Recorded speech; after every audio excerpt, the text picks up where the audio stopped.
자, 이제 경우의 수 들어갑니다.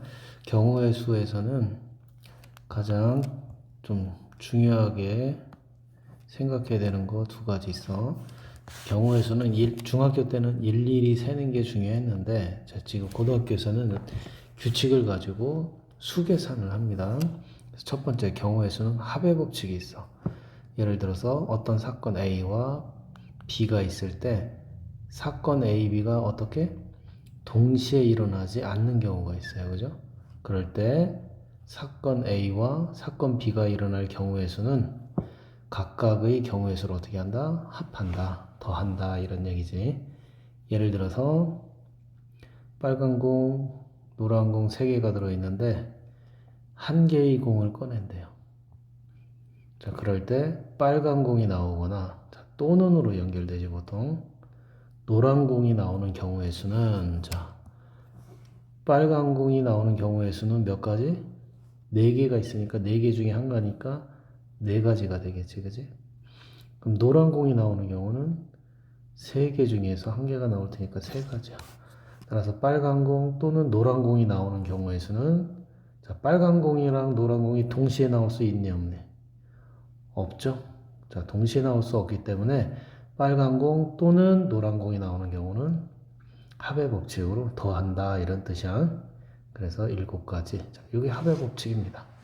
그래서 합의 법칙은 동시에 일어나지 않을 때 그때 A 사건 또는 B 사건 또는 C 사건이 일어날 경우의 수는 A 사건이 일어날 경우의 수, B 사건이 일어날 경우의 수를 전부 어떻게 한다?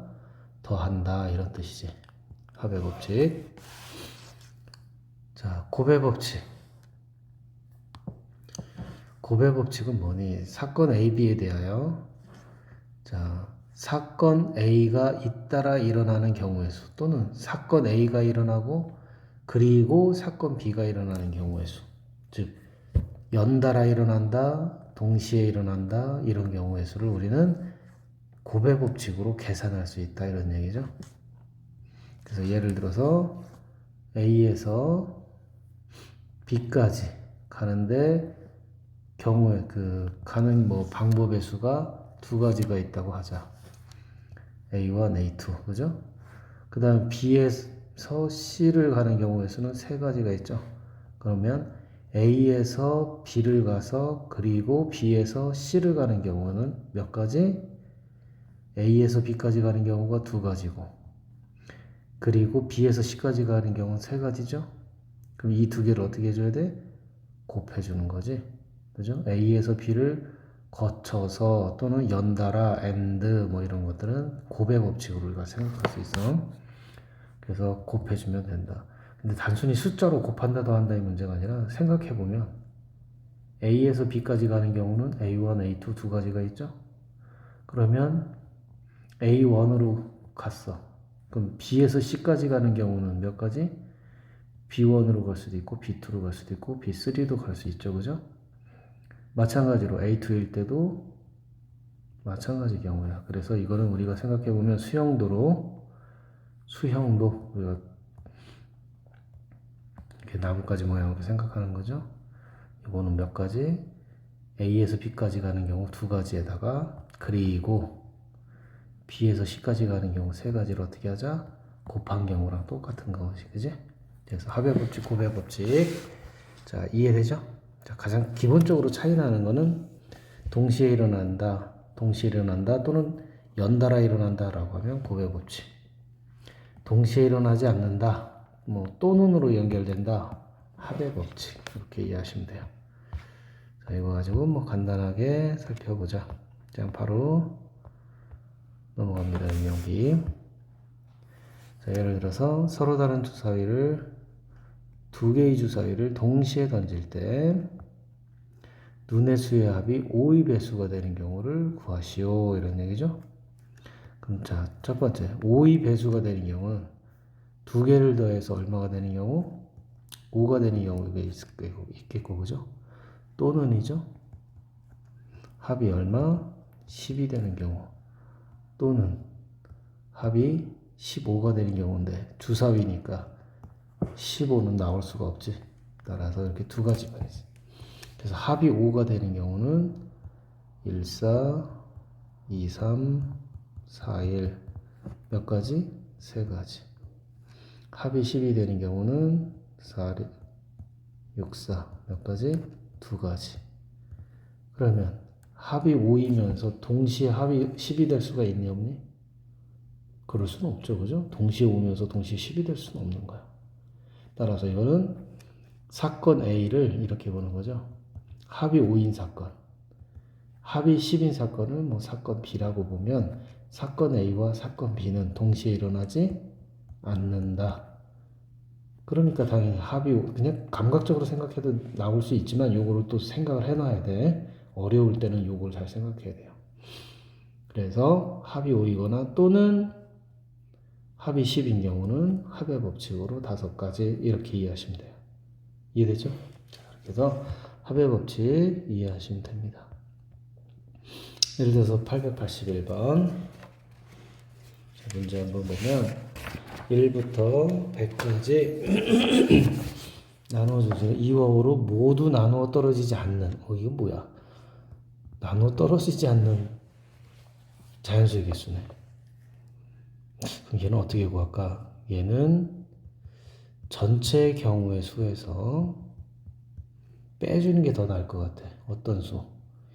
2와 5로 모두 나누어 떨어지지 않는 거죠. 그럼 이거의 반대 경우는 어떤 게 되겠어? 2 또는 5로 나누어지는 경우의 수죠.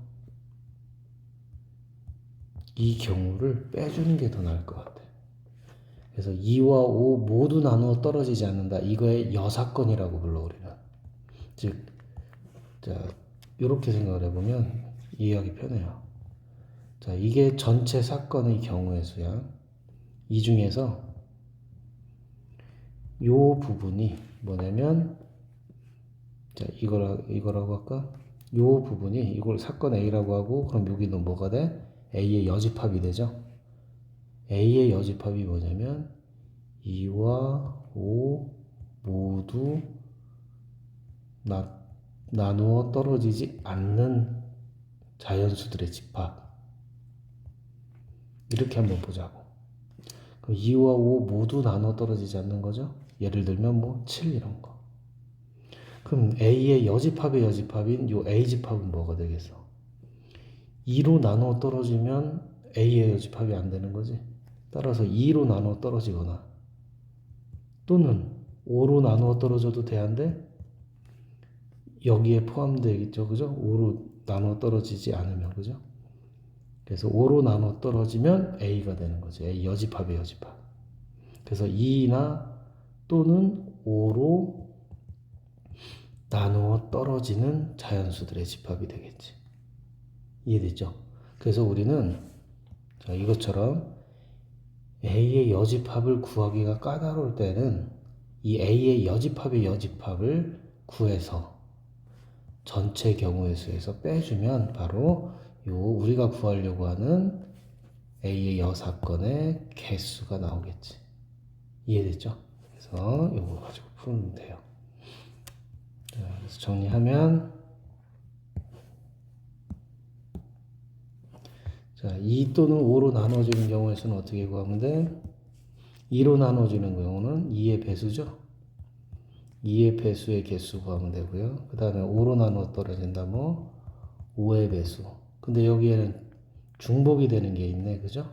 뭐 10의 배수는 이 두 군데 다 카운트가 돼 있으니까 2의 배수이고 자 2의 배수 몇 개야 그러면 일단은 100개가 있는데 2의 배수는 50개가 되겠네. 그지? 5의 배수는 20개가 될 거고요. 그럼 10의 배수는 10개가 되겠지. 그지? 그럼 어떻게 해줘? 이거 두 개. 2의 배수 50개 빼줘야 되고 그 다음에 일단 요거부터 계산해보자. 2의 배수이거나 또는 5의 배수는 2의 배수에다가 5의 배수 더해주면 되죠. 그 다음에 어떻게 해줘야 돼요? 10의 배수는 한 번 더 빼줘야 돼. 왜?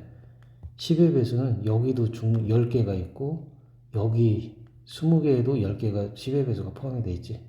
따라서 두 개를 다 포함하면 안 되니까 이거 하나는 빼주자 이런 얘기야. 중복되는 거 하나 빼줘야 되겠지, 그지? 그래서 몇 개? 60개. 그럼 100개에서 60개 빼주면 된다. 뭐 그런 얘기가 되겠죠? 자, 이해되니? 그리고 881번. 우리가 구하려고 하는 A 집합의 원소의 개수는 전체 집합의 개수에서, 그죠? 원소의 개수에서 뭘 빼줘? 여집합의 원소의 개수를 빼주는 거다. 이렇게 생각하면 돼요. 그래서 이 사건을 A의 여사건이라고 불러. 되겠지? 자, 그럼 합의 법칙 여사건까지 설명을 했고, 이런 거는 이제 뭐예요? 이제 구체적으로 이제 들어가는 거야. 경우의 수 구하는 거. 자, 순서상 방정식에 해구하는 건 되게 또 중요한 거니까 하나만 짚어주고 가자. 다 케이스 바이 케이스라서 다 풀 줄 알아야 돼. 자, 방정식의 뭐 이번엔 자연수네, 그죠? 자연수에 해구하는 거죠. 자, 그러면 여기서 핵심은 뭐다? 개수가 큰 녀석. 개수가 큰 문자에 먼저 대입을 합니다. 자, 개수가 큰 문자에 먼저 대입. 자, 이게 무슨 얘기니? 자, 3z죠? 개수가 x의 개수 1, y의 개수 2, z의 개수 3이니까 z의 개수가 가장 커요. 그래서 z에다가 1, 2, 3을 대입해 보는 거지. 이해됐죠? 그럼 z가 1일 때 그럼 x 더하기 2y는 17이죠? 그러면 y 값은 얼마가 돼? 여기서. 그럼 두 번째 y에다가 2를 대입하는 거죠. 그래서 순서상을 y, xy로 잡아주면 y가 얼마일 때 1이면 넘어가면 x는 17 빼기 2y니까, 그죠? y가 1이면 x는 뭐 15가 되겠네. y가 2면 4니까 13. 이렇게 해서 어디까지 가겠니? y가 8까지 가면 2, 8, 16이니까 x는 1이 되겠죠. 더 넘어가면 음수가 돼서 하나만 더 넘어갈까? 9가 되면 마이너스 1이 돼야 돼. 얘는 근데 자연수가 아니니까, 그죠? 자연수 xy죠. 그래서 이건 안 된다. 그럼 몇 개야? 1서부터 15까지니까 15개가 되겠지. 두 번째, 또는 z가 뭐가 될 수가 있어? 2가 될 수 있죠. 또 z가 3이 되고, 이렇게 해서 너가 한번 계산을 해보면 z가 만약에 5가 될 수도 있겠지. z가 6이 될 수도 있고, z가 7이 되면 어떻게 되니?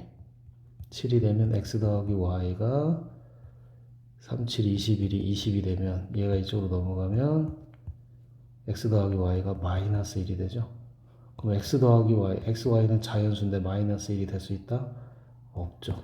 따라서 6까지가 아마 해보면 될 거예요. 그래서 z가 1 또는 2 또는 3 또는 4 또는 5 또는 6 또는 6위까지 나오겠지. 그럼 이 경우가 15가지고 z가 2일 때 경우의 수가 또 나오겠죠. 그렇게 해서 어떻게 쭉 더하다 보면 z가 6일 때 가지수도 나올 거야, 그지? 그럼 이 가지수를 더해, 곱해, 더하는 거지. 왜? 1인 경우와 z가 2인 경우가 동시에 나올 수는 없죠. 그쵸? 그래서 동시에 나올 수가 없고 이 전체를 합한 경우가 전체 경우니까. 그래서 이거는 합의 법칙으로 각각의 경우를 더한다, 이렇게 이해하면 되는 거지. 이해되지? 그래서 여기서 우리가 얘기하는 거는 합의 법칙으로 구분해서 경우의 수를 구하겠다, 이런 뜻이야. 그래야 빠짐없이 그리고 중복됨 없이 구할 수 있으니까. 핵심이 그겁니다. 합의 법칙의 핵심은 중복되지 않게 이렇게 나열해서 구해야 전체를 중복되지 않게 구할 수 있다, 그 뜻이야. 자, 넘어갑니다. 자, 여기도 나머지 쭉 해보시고, 자, 곱의 법칙 3번. 10의 자리 숫자가 8이 양의 약수인 두 자리 자연수 중 짝수의 개수. 예를 들어서 생각을 해볼까? 10의 자리가 두 자리 자연수인데 10의 자리 숫자가 8의 양의 약수래. 8의 양의 약수. 그죠? 10의 자리 1의 자리면 10의 자리 8의 양의 약수면 8, 4, 2, 1 이렇게 네 가지가 있네. 그죠? 그럼 1의 자리는 뭐래? 짝수니까 1의 자리는 몇 개?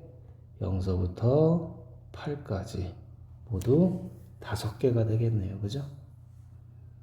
그러면 요 나머지 경우도 다 똑같겠지? 그래서 이걸 우리는 이렇게 표현할 거야. 10의 자리가 8인 경우 몇 가지? 10의 자리가 8의 약수인 경우는 몇 가지? 그죠? 전문용어로 4가지. 네 가지에다가 요 네 가지에 대해서 각각 다 똑같지? 0, 8, 여기도 0서부터 8, 여기도 0서부터 8. 즉 몇 가지? 아이고. 네 가지에 대해서 각각 전부 5가지가 있죠. 따라서 10의 자리가 이것일 때 1의 자리는 얘가 되는 거니까 이 네 가지하고 5가지를 어떻게 해줘? 얘는 곱해주는 거야. 곱의 법칙. 10의 자리가 이것일 때 각각 1의 자리는 이거다. 그죠? 수영도로 생각해보면 왜 곱인지 이해되죠? 자, 그래서 이렇게 해서 20까지다 이렇게 가는 거지. 넘어갈게요. 그 다음에 뭐 예를 들면 좀 해볼 만한 게 뭐가 있을까? 이것도 뭐 가끔 잘 나오니까 이거 볼까? 항의 개수 한번 보자. 다항식의 곱셈이죠. 다항식의 곱셈은 분배 법칙입니다. 즉 A랑 곱해는 녀석이 몇 가지? X, Y, Z 세 가지를 다 곱해서 항이 AX, AY, AZ가 나오는 거지. 그 다음에 이제 B도 곱하면 되죠? B도 몇 가지 곱할 수 있어? 세 가지. C도 세 가지. D도 세 가지가 나오지. 따라서 요 앞에 있는 다항식의 항의 개수가 네 가지야. A, B, C, D. 이 항에 대해서 각각 뒤에 있는 항 X, Y, Z 세 가지가 각각 대응하는 거니까 곱의 법칙이다. 이해되죠? 그래서 선생님 수용도를 이렇게 표현하기도 하고 이렇게 표현하기도 해. 중학교 때는 주로 이렇게 많이 썼죠. 그죠? 그런데 옛날 그죠? 강한 수학 지금 메가스터디인가? 이투스가 있구나. 신스모가 이렇게 표현해가지고 이제 이게 많이 써져. 이해됐죠? 그래서 곱의 법칙 이렇게 간다는 거지. 자, 나머지 이제부터는 뭐야? 곱의 법칙, 합의 법칙을 잘 활용해서 여러 가지 경우의 수를 구하면 되는 거야. 약수의 개수 구하는 방법, 뭐 이게 다 마찬가지. 일일이 하나씩 다 해봐야 되는 거야. 그래서 다 한번 해보시면 좋고요. 그래서 하나씩만 일단 여기까지 체크하고 자 한번 푼 다음에 다음 것도 설명해 줄게. 여기까지 푸세요.